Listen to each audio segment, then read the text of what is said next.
परमात्मा पूर्ण ब्रह्म सारी सृष्टि के रचनहार कबीर देव, कबीर साहब, कबीर परमेश्वर, ये हमारे हमदर्द हैं, हमारे पिता हैं, हमारे जनक हैं। चींटी से लेकर हाथी के, रंग से लेकर राजा के, और देव से लेकर महादेव और इंद्र, सुरपति इंद्र तक के वही जनक हैं।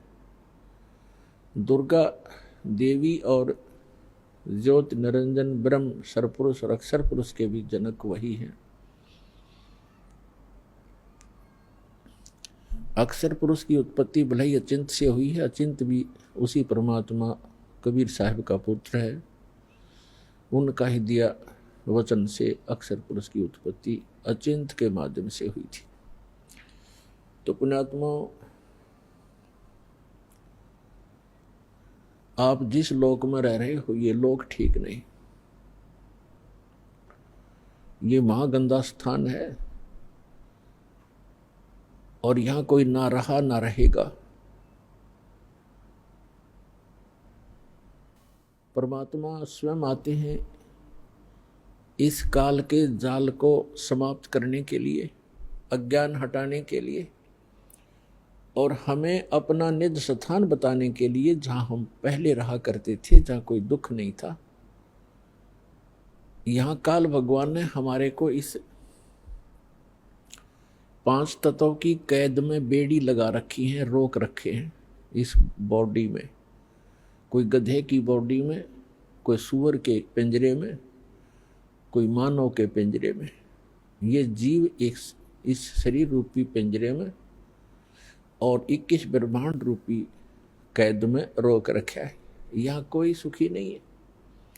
यहाँ के प्रबंधक भी सुखी नहीं है, जो ब्रह्मा विष्णु महेश 3 व्यवस्थक बताए जाते हैं।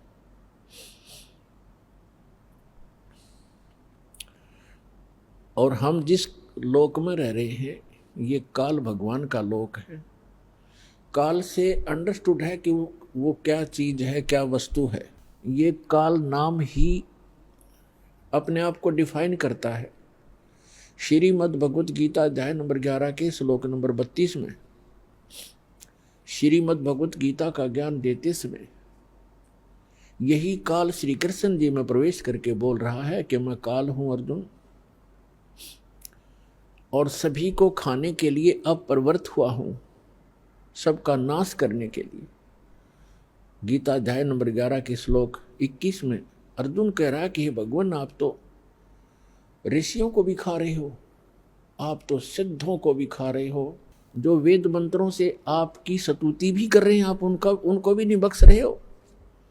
कोई आपकी जाड़ों में लटक रहे हैं, कोई आपके मुंह में प्रवेश कर रहे हैं। तब इसने कहा कि मैं काल हूं भाई, मैं सबको खाने के लिए अब प्रवृत्त हुआ हूं। तो पुण्यात्माओं, श्री कृष्ण जी काल नहीं थे। उन्होंने पहले कभी अपने आप को काल नहीं कहा, उसके बाद कभी काल नहीं कहा। और ये कहना कि मैं अब प्रवृत्त हुआ हूं, श्री कृष्ण तो पहले वहां विद्यमान थे। इसका नाम काल है। परमात्मा ने आकर बताया है, जो सबके पिता हैं, सबके जनक हैं, कि इस काल को 1 लाख मानव शरीरधारी प्राणी नित्य खाने पड़ते हैं। उसके लिए सब अपनी व्यवस्था करवा रहा है। अपने 3 पुत्रों से रजगुण युक्त ब्रह्मा जी को कर रखा है, सतगुण युक्त विष्णु जी को, और तमगुण युक्त श्री शिव जी को, शंकर जी को। इन तीनों से ही ये सब व्यवस्था अपनी करवा रहा है। ब्रह्मा जी से निकल रही तरंगों, उसके अंदर से निकल रही उस वासना से हम सभी जीव प्रभावित होते हैं और संतान उत्पत्ति करते ही करते हैं। विष्णु अंदर से निकल रही सतोगुण की तरंगों, उसके अंदर वो वासना निकलती है जिससे हम प्रभावित होकर के यहाँ एक दूसरे के साथ मोह के अंदर, ममता के अंदर ग्रस्त रहते हैं। हमारे बस की बात नहीं कि हम यहाँ से ये मोह हटा सकें। परमेश्वर कबीर जी ने आकर ही बताया हमारे को कि जैसे तीसरा जो भगवान है श्री तमोगुण युक्त शंकर जी की आप कार्यशैली से परिचित हैं कि वो संहार करते हैं। किस लिए करते हैं? जब पैदा हुए हैं तो मारने की क्या आवश्यकता है? पैदा किए हैं तो उनको मारा क्यों जाता है? हमारी बुद्धि काम करना बंद कर गई क्योंकि हमने ये प्रोसेस फाइनल मान लिया और कोई विकल्प नहीं। तो परमेश्वर ने आके बताया कि तीनों भगवान भले ही अपने अपने स्थानों पर रहते हैं, आपके प्रभु श्री विष्णु, श्री ब्रह्मा जी श्री रजोगुण युक्त, श्री विष्णु जी सतोगुण युक्त और श्री शंकर जी तमोगुण युक्त। ये अपनी अपनी राजधानी, इनके द्वीप हैं, नगरी हैं, ऊपर लोक है, शिवपुरी है, विष्णु लोक है, विष्णुपुरी है, ब्रह्मापुरी है। ये वहां रहते हैं, लेकिन उनकी जो गुण की, उनके अंदर से निकल रहे गुणों की, जो गुणों का प्रभाव है, जो वासना है, जो उनके अंदर से निकल रही रेंज है, वो रेंज है उनकी। इन तीन लोकों पर उनकी रेंज है, पृथ्वी लोक, पाताल लोक और स्वर्ग लोक। तो वहीं से वो प्रभावित कर रहे हैं यहाँ पर सबको। जैसे एक मकान के अंदर दूसरे कक्षों में व्यक्ति बैठे होते हैं और रसोई के अंदर मिर्चों का छोंक लगता है, तो अन्य कक्षों में बैठे हुए व्यक्ति भी प्रभावित होते हैं, जबकि वो स्थूल साकार वस्तु रसोई के अंदर है मिर्च, उसके गुण ने वहां प्रभावित किया और उनको छींकें आने लगी। उनके बस की बात नहीं कि उन छींकों को वो रोक सके किसी कीमत पर। ठीक इसी प्रकार ये तीनों काल के पुत्र श्री ब्रह्मा जी, श्री विष्णु जी, श्री शिव जी भले ही हमसे दूर बैठे हैं, उनके अंदर से निकल रही जो उनके महक है, उनके अंदर से जो गंध है, वो हमें यहाँ पर भी प्रभावित कर रही है, जिस कारण से हम संतान उत्पत्ति करते हैं। फिर मोह ममता, संपत्ति में मोह, माता पिता के अंदर ममता, बच्चों के अंदर हमारा राग, ये जीव के बस का नहीं। और मृत्यु हमारे बस नहीं, क्योंकि ये भगवान शिव का डिपार्टमेंट है, जो काल भगवान ने इनको सेवा दे रखी है। अब नौकर, जैसे कोई कसाई का नौकर है, अब वो नौकरों की क्या पार बसाएगी कि वो कहेगा जिसको कि इतने बकरे ला के इस बाड़े में मेरे इस स्टॉक में ला के छोड़ दे, वो लाएगा।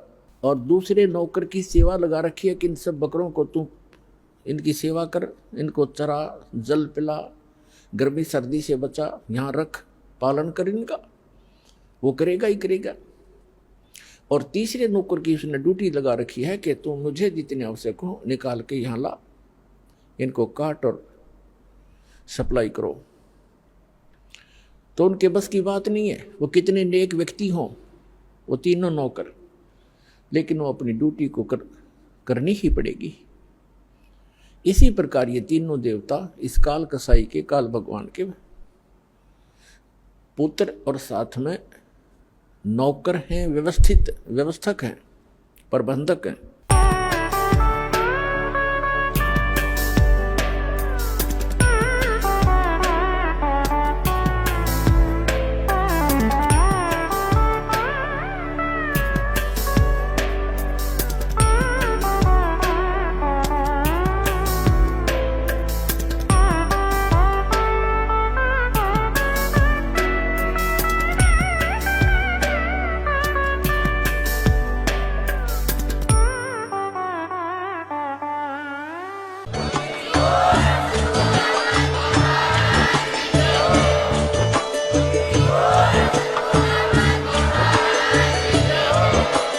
आप सुन रहे थे जगत गुरु तत्वदर्शी संत रामपाल जी महाराज जी के मंगल प्रवचन। अधिक जानकारी के लिए विजिट कीजिए हमारी वेबसाइट www.jagatgururampalji.org। संत रामपाल जी महाराज जी के शुभ आशीर्वाद से पूरे विश्व भर में 500 से भी ज्यादा नाम दीक्षा केंद्र हैं, जिन पर संत रामपाल जी महाराज जी द्वारा ऑनलाइन निशुल्क नाम दीक्षा दी जा रही है। अपने नजदीकी नाम दीक्षा केंद्र का पता करने के लिए संपर्क करें 8222880541।